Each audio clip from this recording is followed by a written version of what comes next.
You are now tuned in to Reclaiming the Throne, where we uncover the untold, unfiltered, and unshaken stories of Black history across the globe.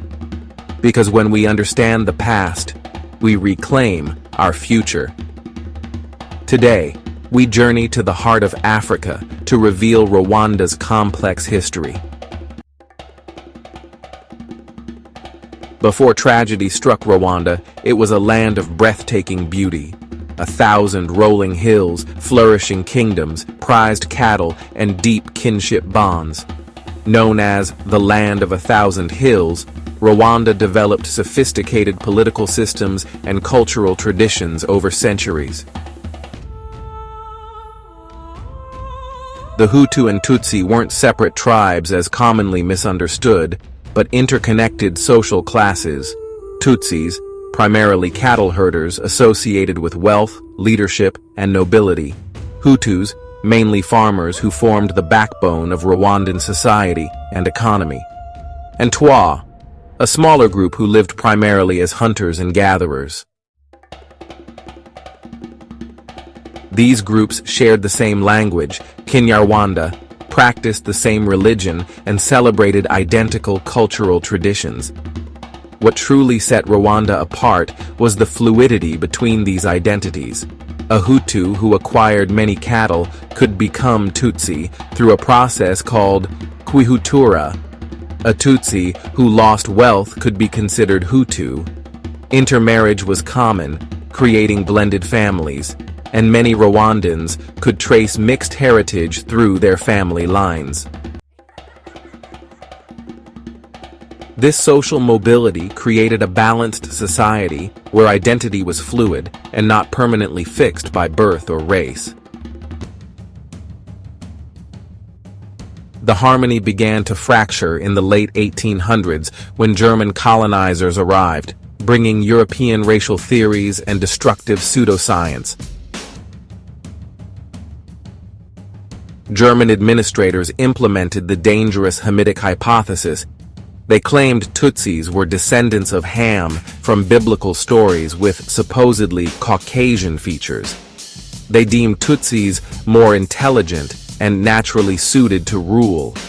They documented physical characteristics like height, nose shape, and skin tone to scientifically distinguish between groups. They wrote extensive ethnographic accounts that portrayed Hutus as inferior and primitive. This wasn't science. It was white supremacy disguised as anthropology. After Germany's defeat in World War I, Belgium took control of Rwanda in 1916 and systemically weaponized these ethnic divisions. They privileged the Tutsi minority, approximately 15% of the population, in government positions. They restructured the education system to favor Tutsi children. They introduced mandatory identity cards in 1933 that made ethnic classification permanent. They transformed what had been fluid social classes into rigid ethnic divisions. They dismantled traditional Rwandan power-sharing mechanisms. They rewrote legal codes to institutionalize discrimination. They created deep societal resentment that would fester for generations. Colonial administrators deliberately engineered division as a strategy of control.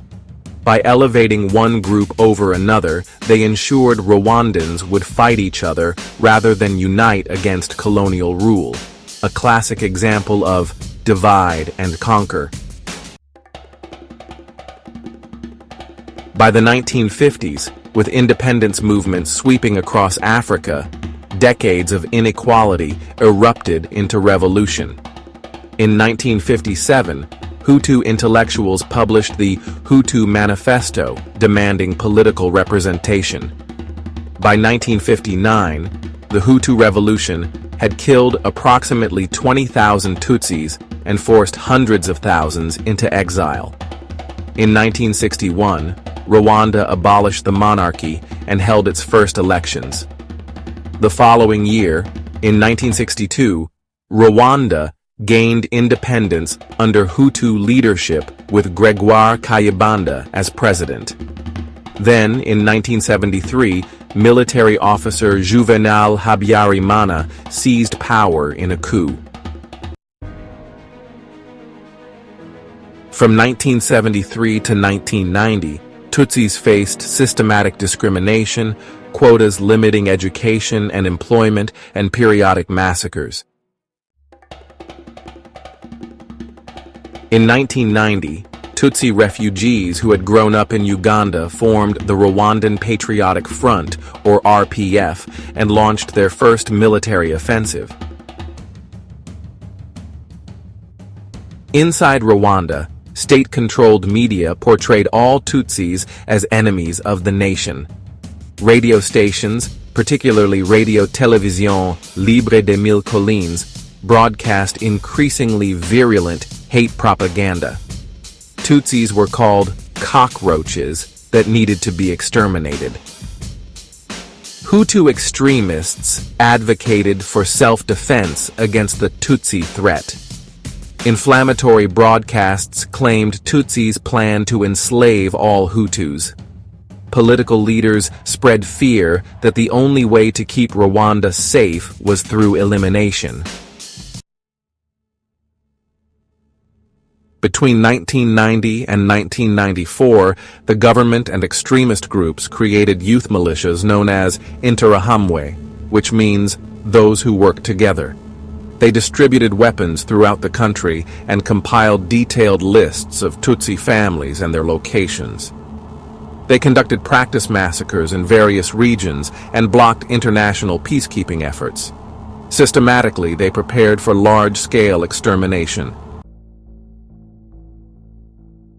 On April 6, 1994, a plane carrying President Habyarimana was shot down over Kigali, triggering a meticulously pre-planned genocide. Within hours, roadblocks appeared throughout the capital. Government officials distributed kill lists to militia leaders. Radio broadcasts instructed civilians to cut down the tall trees, which was code for killing Tutsis. Churches where people sought sanctuary became sites of mass murder. Schools, hospitals, and community centers transformed into killing grounds. Hutu civilians were coerced or incentivized to participate in killing their neighbors.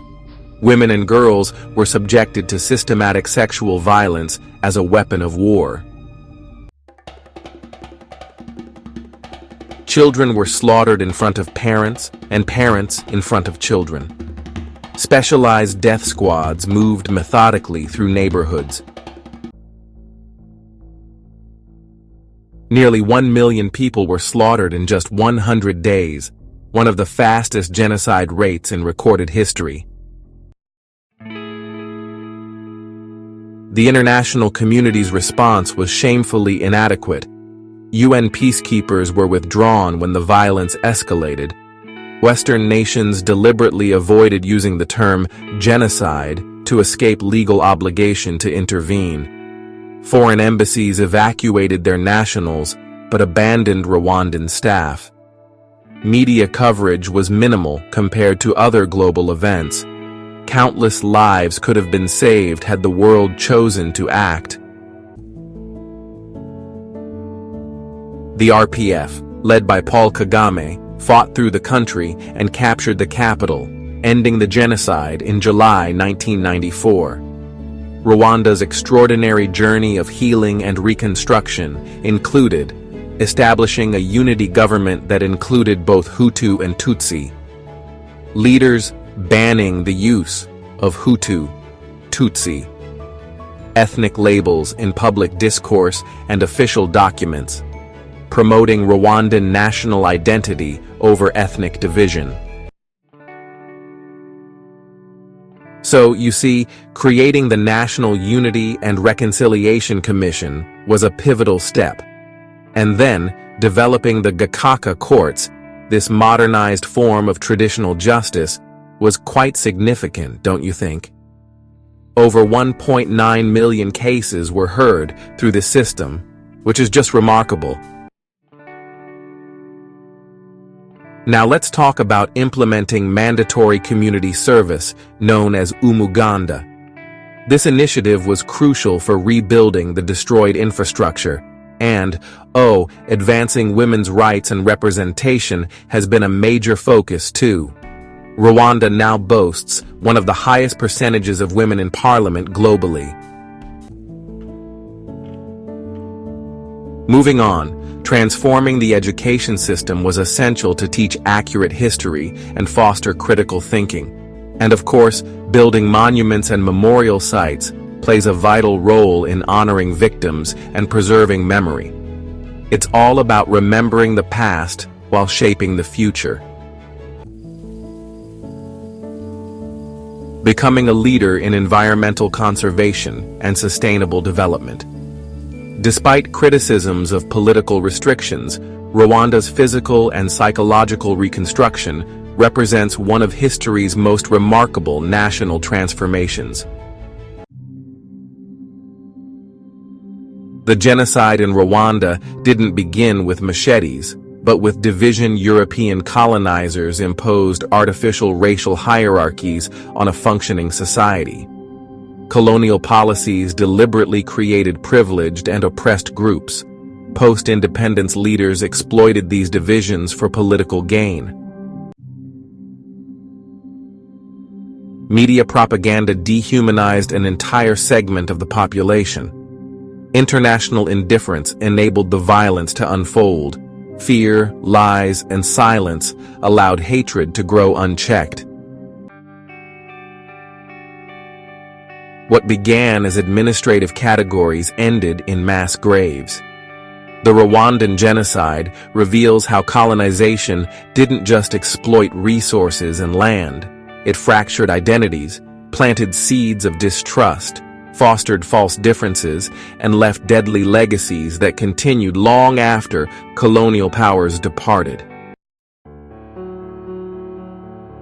To prevent such tragedies in our world today, learn complete history, including painful truths often omitted from textbooks.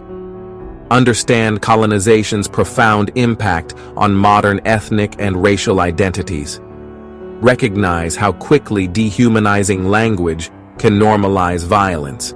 Hold media accountable for how they portray different groups. Reject propaganda that positions any group as inherently dangerous.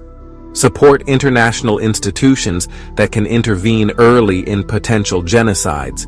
And, promote unity that doesn't erase diversity, but celebrates it. Honor differences without ranking their value or worth. Speak up when we witness discrimination or dehumanization. And remember, silence in the face of injustice is complicity.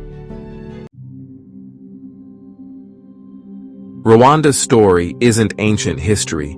It's a living warning about the dangers of unchecked division, the weaponization of identity, and the devastating consequences when power goes unchallenged. History doesn't repeat itself because we forget. It repeats itself because we were never taught. If this story opened your eyes, don't close them. Like, share, and subscribe to Reclaiming the Throne. Because we're not just learning Black history, we're reclaiming it.